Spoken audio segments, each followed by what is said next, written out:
तो दिल्ली के कर्तव्य पथ पर 26 जनवरी को होगी, यानी कि आज 26 जनवरी गणतंत्र दिवस की परेड में इस बार खास उपलब्धि जुड़ने जा रही है। एक एक उपलब्धि इस वक्त हम आपको बताएंगे। इस बार का गणतंत्र दिवस परेड समारोह बेहद खास रहने वाला है। गणतंत्र दिवस की परेड में इस साल नारी शक्ति यानी कि महिला सशक्तिकरण की खास झलक देखने को मिलेगी। कर्तव्य पथ पर पहली दफा परेड में बीएसएफ के ऊंट दस्ते में महिलाएं दिखने वाली हैं और इसको लीड करते हुए महिलाएं ही नजर आएंगी। और साथ ही सीआरपीएफ की महिला टुकड़ी भी कर्तव्य पथ पर मार्च करती नजर आएंगी। इस बार कर्तव्य पथ पर दिखेगी नारी शक्ति। देश की आन बान और शान दिखाएंगी महिलाएं।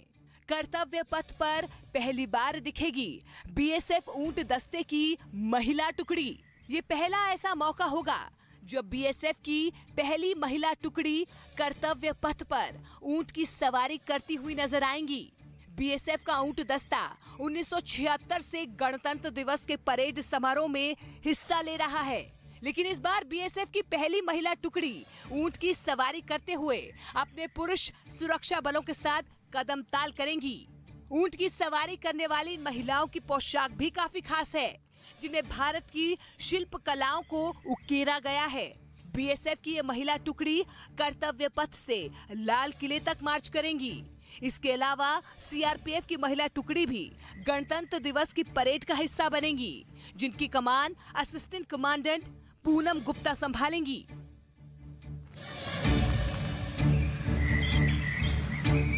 एक एक करके खास तस्वीरें हम आपको दिखाने जा रहे हैं। आज राजपथ से बदले कर्तव्य पथ पर सेना का पहली बार जोश देखेगा पूरा भारतवर्ष। और जोश तो जोश, सेना में भर्ती के लिए शुरू हुए अग्निपथ योजना की भी एक झलक यहाँ पर दिखाई देगी। जबरदस्त उत्साह के बीच भारतीय सेना में 19,000 अग्निवीरों की भर्ती हो चुकी है इस वक्त, जबकि 3,000 अग्निवीरों को भारतीय नौसेना में भर्ती किया गया है और 3,000 अग्निवीरों की भर्ती भारतीय वायुसेना में हुई है। फिलहाल ये अग्निवीर देश के अलग अलग सैन्य ट्रेनिंग सेंटर्स में ट्रेनिंग भी ले रहे हैं। और इसके साथ ही भारतीय नौसेना और वायुसेना ने अग्निवीर महिला सैनिकों की भर्ती भी शुरू कर दी है, जिसकी झलकियां आज हमें देखने को मिलेगा कर्तव्य पथ से। साथ ही सेना में भी जल्द ही अग्निवीर महिला सैनिकों की भी भर्ती शुरू हो जाएगी, जो कि अपने आप में एक बड़ी कामयाबी की तरफ बड़ा कदम होगी।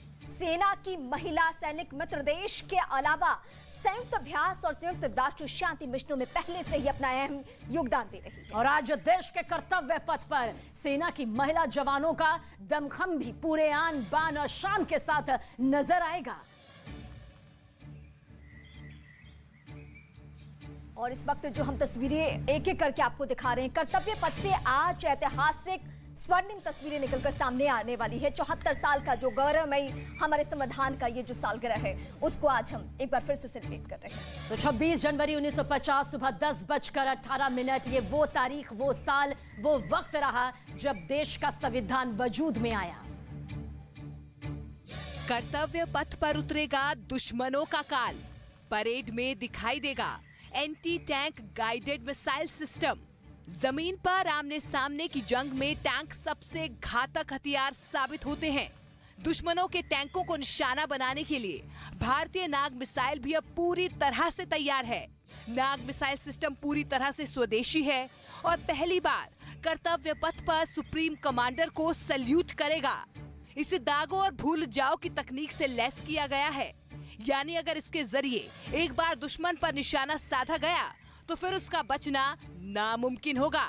ये जो नया मिसाइल सिस्टम है, ये दुश्मन के टैंक्स को ध्वस्त करने के लिए काफ़ी है। खास बात यह है कि इसको BMP-2 पर जो है एस्टेब्लिश किया गया है। इस मिसाइल सिस्टम के जरिए किसी भी मूवमेंट टारगेट पर भी सटीक निशाना लगाया जा सकता है। ये 5 किलोमीटर दूर तक किसी भी टैंक के पर खच्चे उड़ाने की ताकत रखता है। इसके अलावा ये मिसाइल लॉक ऑन तकनीक से भी लैस है, यानी कि एक बार मिसाइल लॉन्च किए जाने के बाद भी टारगेट को लॉक किया जा सकता है। इसमें खास बात यह है कि ये जिस तरीके के टेरेन के लिए बनी है वो अपने आप में लाजवाब है। ये हर टेरेन पे इस्तेमाल हो सकती है। ट्रैक्ड है इसीलिए हर इसमें इस्तेमाल हो सकती है। और ख़ास बात यह है कि इसमें आसानी से काफ़ी संख्या में जो सोल्जर्स हैं उनको यहाँ पे तैनात किया जा सकता है, बैठाया जा सकता है। अभी तक भारतीय सेना दूसरी पीढ़ी के anti tank guided missile system का इस्तेमाल कर रही है। लेकिन नाग मिसाइल सिस्टम के आने के बाद सेना और ज्यादा मजबूत होगी। इसे तैयार करने में 20 साल का वक्त लगा। अगली प्रणाली की इस मिसाइल सिस्टम का नेतृत्व 17 मैकेनाइज्ड इन्फेंट्री रेजिमेंट के लेफ्टिनेंट सिद्धार्थ त्यागी करेंगे।